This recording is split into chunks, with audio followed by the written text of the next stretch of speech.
uso po ang lagnat ngayon. Marami ngayon nagkakalagnat sa atin. Pero kung meron man kayong trangkaso ngayon, lagnat, ubo, kung ano man dahilan nito, pwedeng flu, pwedeng pulmonya, merong 10 bad habits na iiwasan natin pag tayo may lagnat. Tapos mamaya ituturo natin yung mga dapat nyong kainin habang may lagnat at yung mga pagkaing iiwasan natin kung meron tayong lagnat. Okay, 10 bad habits to avoid if you have fever. Number 1, kung may trangkaso na, huwag na magpagod. Huwag na masyado magtrabaho. Okay, kasi kung may lagnat ka na, trabaho ka pa ng trabaho, medyo mahirapan yung katawan natin. Baka tatagal yung paggaling mo. Kailangan mo total rest, tulog, pati yung mental exercise, dapat rest din. So, wag i-push ang sarili kung may lagnat na. Number 2, kulang ang pag-inom ng tubig. Okay? Dapat iinom tayo ng maraming tubig pag may lagnat. Gaano karaming tubig? Hanggang 3 litro, maganda. 10 glasses up to 12 glasses of water in a day. Pwedeng tubig, pwedeng juice, pwedeng buko, pero tubig pwede na yan, maligamgam na tubig. 10 to 12 glasses, kasi nga pag may lagnat, dehydrated tayo eh. Mainit eh. Kaya ang ihi natin kung may lagnat, masyadong madilaw. Diba? Kasi dehydrated tayo, pinapawisan pa tayo, nagchichills pa tayo. So, para bumaba ang lagnat, kahit hindi ka uminom ng paracetamol, inom ka maraming tubig. Pag tumataas ang fever, inom ka maraming tubig, 10 to 12 glasses of water. Pag ihi mo, bababa ang temperature. Kasi nga, pag inom mo ng tubig, normal temperature. Pag ihi mo, ang init ng ihi mo, bababa ang temperature natin. Okay, so tubig, pwedeng mga tsaa, pwede rin yan. Number 3, kung may lagnat na, huwag na mag-exercise. Okay? Huwag na mag-jogging, mag-marathon, o kung ano pang ginagawa, o mag-gym, huwag muna. Eh, may lagnat na nga eh. Diba? Kailangan ng katawan mo pahinga. Huwag na pahirapan. So, tigil mo na exercise. Number 4, tigil na pag-inom ng alak. Bawal na. Kasi nga, alak nakaka-dehydrate, di ba? Ang problema sa alak, ihi ka ng ihi, at yung alak, nalilito yung gamot mo. Paano kung may antibiotic ka, may gamot ka sa paracetamol? Pag inom ka ng alak, masisira ang dosis ng gamot mo. Kasi yung alak, dumadaan yan sa atay. Yung gamot mo, mga paracetamol, atay din ng may metabolize. So, pampagulo itong alak. Magta-traffic doon sa liver. So, iwas alak. Number 5, pati kape. Habang may lagnat, huwag mo na uminom ng sobra daming kape kasi nga, madi-dehydrate ka lalo. Tubig lang, tubig, pwedeng juice, pwedeng buko, gusto mo sports drink, pwede rin. O herbal tea, pwede rin yan. So, kape and alak, iwas. Number 6, bad habit, ayaw kumain. May taong ganyan. Pag may lagnat, syempre wala kang gana kumain, di ba? Nagpapapayat. Pero hindi pwede wala kang kakainin. Kasi kailangan mo may panlaban eh. So kahit wala kang panlasa, walang pang-amoy panlasa, kailangan mo pa rin kumain. Kahit mamaya tuturo ko yung good foods. Kasi para meron ka panlaban, di ba? May panlaban ka sa sakit. Baka mamayat ka masyado, manghina katawan mo, panlaban ng immune system.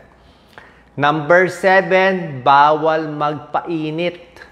Bawal magbilad sa araw kung may lagnat. Siyempre, may lagnat ka na eh. Tapos lalabas ka pa sa araw. Lalo kang iinit. Okay, tataas lalo yung temperature mo. Kahit nga sobrang init na ligo, kung maliligo ka, kung malakas katawan mo, pwede maligo, pero maligamgam na tubig na. Huwag na sobrang init. Tapos sa kumot din, huwag din sobrang kapal yung kumot. Pag nag-chills ka, siguro manipis lang na kumot. Kasi nga mainit ka na eh. Magkukumot ka pa, lalong tataas ang temperature. Mali po yun. Dapat malamig yung kwarto mo. Number 8, ang bawal. Bawal ma-stress. Huwag ka na mag-stress, mag-inis. Kasi nga, hihina immune system mo.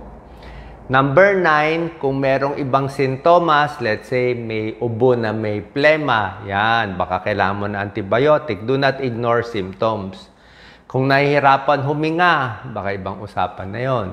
Kung sobrang sakit ang ulo, o baka ibang usapan yan, mamaya typhoid yon. Kung may mga pasa-pasa, o baka dengue yon, di natin masabi. So, do not ignore your symptoms, number 9. And number 10, bawal hindi sundin ang payo ng doktor. So, kailangan kung binigyan kayo ng para sa lagnat, para sa ubo, kung carbocysteine man yan, kung binigyan kayo ng antibiotic, kung kailangan man, kailangan itutuloy. Kailan nagbibigay ng antibiotic sa lagnat, sa trangkaso, sa sipon? Normally kasi, medyo tansyahan eh. Kung malalaman natin kung viral or bacterial. Kung virus kasi, hindi mo kailangan ng antibiotic.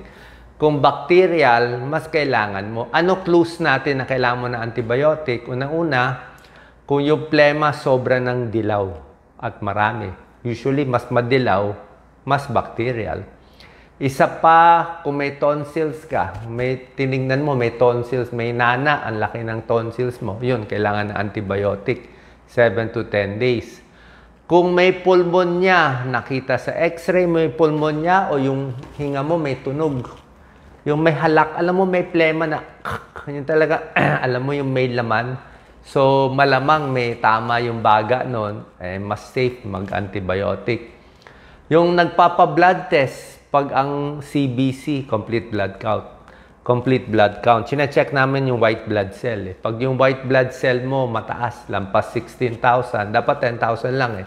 Pag lampas 16,000, usually bibigyan na rin ng antibiotic. So, merong mga dahilan, pero doktor pa rin magre-reseta. So, yan yung mga bad habits na iiwasan ko may fever. Ngayon naman, ano dapat kainin at bawal kainin? Okay, ano unahin natin?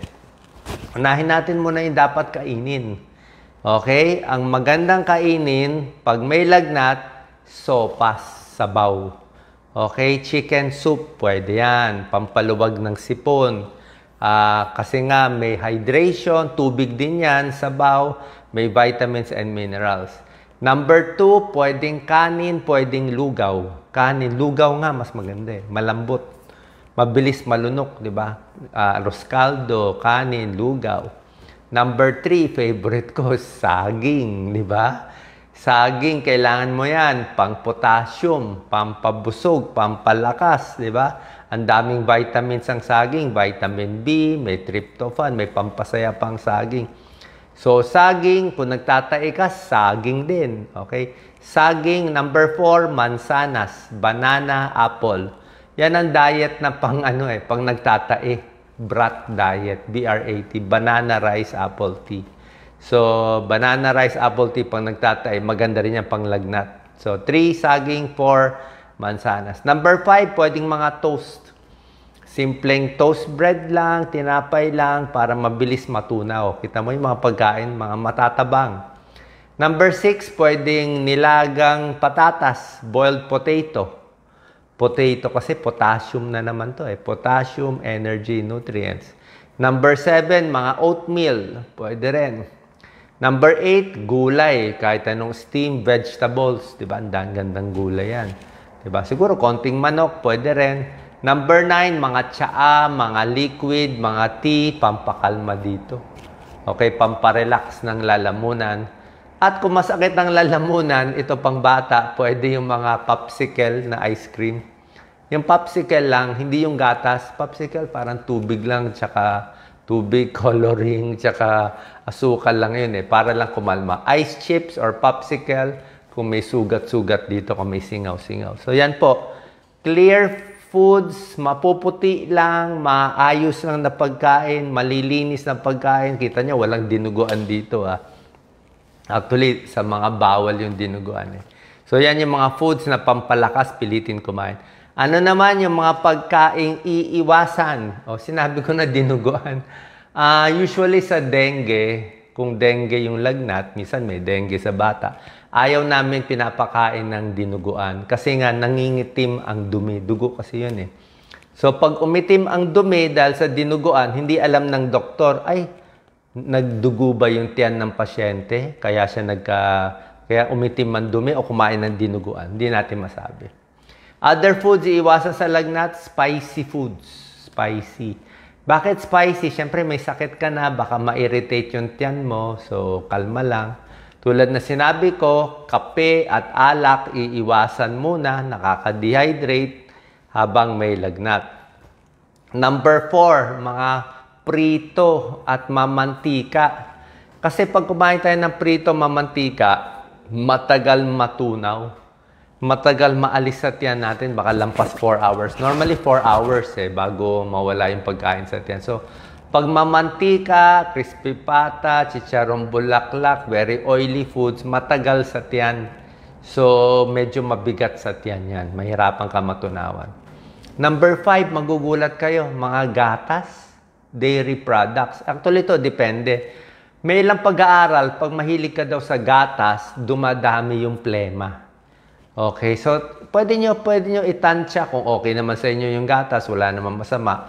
Pero yung iba, kung maraming gatas, napapaplema masyado. Baka mahirapan kayo sa plema. Number 6, syempre yung mga processed foods. Yung mga sa supermarket, yung mga matatamis, mga biskuit, mga ganyan.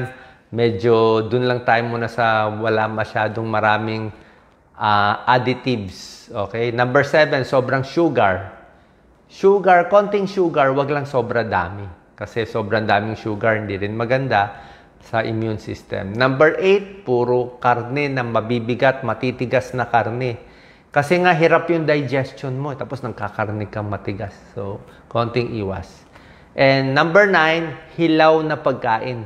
Iwas muna tayo sa mga hilaw. Hilaw na sushi, hilaw na karne, hilaw medyo undercooked na itlog. Kasi baka magtai ka pa So, may lagnat na, nagtai ka pa, doble ang problema. Okay? So, pag may lagnat, alam naman natin, pahinga, tulog, papacheck sa doktor, paracetamol, pwede yan. Pwede ba maligo? Kung malakas ka, pwede maligo. Wala namang kaso Pero usually, kung trangkaso, dapat mga 7 days gagaling na. Pag sipon, ganun din, mga 7 days. Kung allergy yan, wala ka dapat lagnat. Tapos, syempre, pag lagnat, babantayan rin natin, tignan nyo kung may rashes. Pag may rashes kasi, baka ibang sakit Sa bata, marami. May mga dengue, may German measles, may tigdas, may hand, foot, mouth, may iba't ibang klase. So, saan po nakatulong tong video? Mga pagkain dapat iwasan, dapat kainin, at yung mga bad habits kung merong lagnat. Salamat po.